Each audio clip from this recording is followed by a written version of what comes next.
हाँ तो बच्चों ये रही आपकी एग्जांपल नंबर 1.11 1.12 असल में मैंने उसको नंबर 1.11 इस वजह से दिया ताकि मतलब कि हमारी जो अरेंजमेंट है वो सेम रहे, ठीक है। तो 1.11 इसे कंसिडर कर लो। बुक में वैसे इसका नंबर बनता 1.12, 1.11 हमने छोड़ दिया क्योंकि वो हमारे किसी काम की नहीं थी, ठीक है बच्चों। तो इसकी स्टेटमेंट पढ़ना, वो कहता है when checking the causality of a system, अगर हम किसी सिस्टम की कॉजेलिटी चेक करना चाहते हैं, it is important to look carefully at the input output relationship, ठीक है। हमने इनपुट और आउटपुट के दरमियान जो रिलेशनशिप है उसे लाजमी देखना पड़ेगा। वो कहता है to illustrate some of the issues involve in doing this, यानी कि कुछ इश्यूज पेश आते हैं ये काम करने में। We will check the causality of two particular system, हम दो सिस्टम्स की जो कॉजेलिटी चेक करेंगे। सबसे पहले ये जो सिस्टम है ये आपके सामने है, ठीक है। जो फर्स्ट इक्वेशन उसने दिया मुझे फर्स्ट सिस्टम की।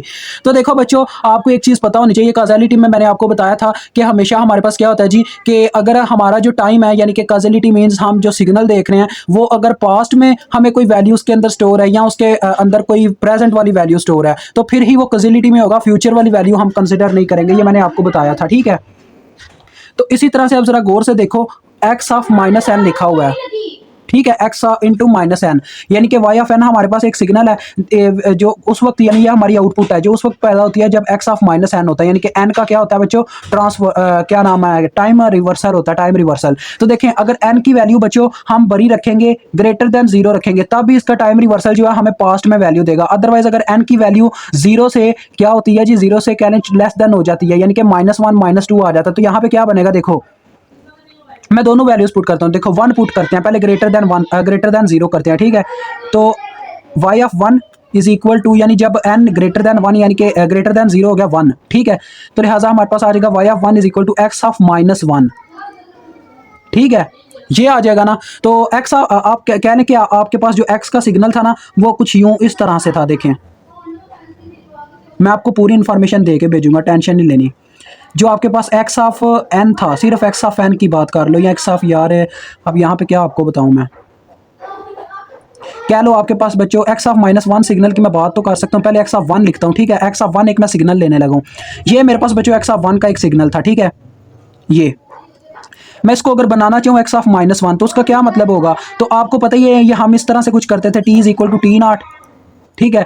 तो लिहाजा अगर यहाँ पे क्या होगा जी, यहाँ पे हमारे पास माइनस हो गया तो लिहाजा ये माइनस क्या होगा, दूसरी तरफ ट्रांसफर हो जाएगा -T0, यानी यही सिग्नल उठ के दूसरी तरफ चला जाएगा। हमारे जो नंबर है वो सारे -1 से ज़रब हो जाएंगे। ये जो यहाँ पे नीचे मेंशन होते हैं नंबर वो सारे -1 से ज़रब होंगे। तो लिहाजा इसको -1 से ज़रब दूंगा तो ये क्या बन जाएगा, ये बन जाएगा बच्चों, देखें ये कुछ आ जाएगा मेरे पास यूँ, देखो एक्स ऑफ -1 मेरे पास बराबर होगा, ज़रा गौर कीजिएगा, इस तरफ वो आ जाएगा -1 0, यानी ये सिग्नल इस तरह से हो जाएगा।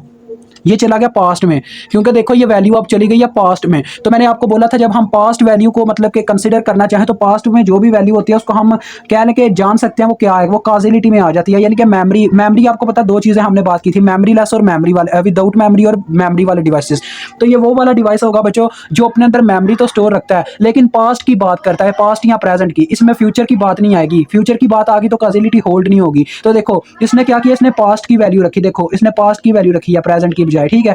तो पास्ट या प्रेजेंट कोई भी वैल्यू अगर एग्जिस्ट करती है तो आपका क्या होगा जी, वो कॉजल होगा। तो आप यहाँ पे लिखोगे if n is greater than 0 then our system is causal, तो फिर हमारा सिस्टम क्या होगा, कॉजल होगा, ठीक है बच्चों।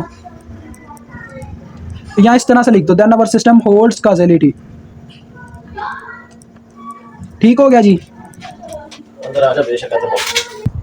तो लिहाजा बच्चों ये तो आ गया अपना पास कॉजेलिटी में। अगर आप देखो अब दूसरा भी एक कंडीशन बनता है, तो देखें बच्चों हम n की वैल्यू जो है वो ग्रेटर देन 0 तो रख के देख चुके हैं, अब लेस देन 0 रख के देखते हैं। देखो मैं 1 यहाँ पे 1 ली थी ना, तो -1 लेते हैं। तो देखो बच्चों जब हम इसकी वैल्यू -1 लेंगे फिर क्या होगा, हमारे पास आ जाएगा, देखो y इंटू एन की जगह आ गया -1 और दूसरी तरफ आ जाएगा x इंटू -1 मीन्स कि x ऑफ 1 आ जाएगा इस तरफ, y of -1 is equal to x of 1। तो देखो बच्चों एक्स ऑफ 1 का मतलब है कि जो आपके पास प्रीवियस में सिग्नल था उसकी हर वैल्यू में 1 जमा कर दें, ठीक है। तो यहाँ पे भी हमने असल में काम वही किया कि जब -1 हो रहा था तो हमने क्या किया, हर एक में से -1 करते गए। ये देखो मैंने 1 में से -1 किया तो यहाँ पे पीक वैल्यू थी 1 के ऊपर, तो 1 में से जब मैंने -1 किया T0 की वैल्यू में से तो वो 0 पे आ गई। तो देखो ये पॉइंट 0 पे आ गया, और जो 0 पे था उसमें से जब -1 किया तो वो वैल्यू चली गई -1 पे, तो देखो वो -1 पे चली गई। ऐसे ही हम 1 की टाइम करेंगे तो देखो फिर क्या होगा, ये हमारे पास सिग्नल है बच्चों, ठीक है। यहाँ पे मैं इसका देखो अब आउटपुट ड्रा करता हूँ जो अभी आने वाला है हमारे पास, ये आ गया t और ये आ गया x ऑफ 1, ठीक है। तो अब हम क्या करेंगे, हर एक वैल्यू में 1 जमा करते जाएंगे। देखिए 0 में मैं पहले यानी कि टाइम की हर वैल्यू में 0 में जब 1 जमा करूंगा तो क्या होगा, ये 1 पे चली जाएगी, ठीक है। जब 1 में 1 जमा करूंगा तो ये 2 पे चली जाएगी, यानी ये सिग्नल यहाँ पे ट्रांसफर हो गया, ये तो फ्यूचर में चला गया।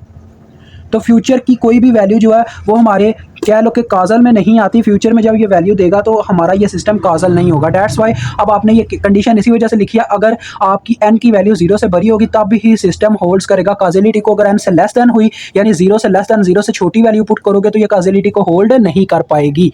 ये चीज़ मेरे अजीज, ठीक है। मुझे उम्मीद आपको ये काजलिटी का क्वेश्चन समझ आ गया होगा।